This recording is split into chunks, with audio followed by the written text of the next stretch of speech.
asking now that the city manager remove the police chief as chief. Days after his client was acquitted of shooting a police officer, defense attorney Alex Charns is calling for Durham's police chief to be fired. He's still saying my client is guilty when a jury of his peers in Durham, North Carolina, up on the 7th floor, said my client's not guilty. Friday, a jury found Carlos Riley Jr. not guilty of shooting Officer Kelly Stewart.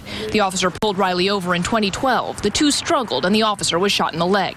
Prosecutors blamed Riley for the shooting. Ultimately, the jury didn't. I based Bones of Black Saints on the Carlos Riley trial because it was a case that was very upsetting to me. Because of the prosecutorial misconduct, because of the fact they had twice prosecuted Mr. Riley. So they weren't content to prosecute him once in federal court, they doubled up. And it was very unfair. Their tactics were unethical, in my opinion. And it was something that stuck with me. It was a case that I tried in the memory of my mother, who passed away about 4 months before that trial began.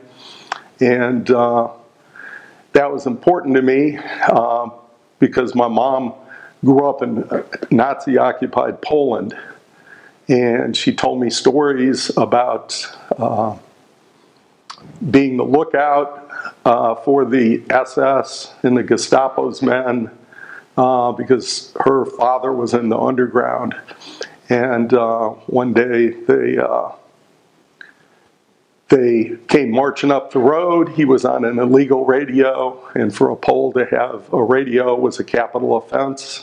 So in addition to his underground work, just having that radio could lead to his death and the death of everyone in the family. As much as I understand the difference between our system and being in Poland and being someone like my mother and my grandfather and my uncle and my aunts who were considered subhuman, they could be enslaved, and they were. They could be executed without due process. And I understand the difference, but to me, when the police don't follow the rules, when the prosecutor doesn't follow the rules, when they falsely accuse people, it just makes something rise up in me that it's just real, it makes me angry.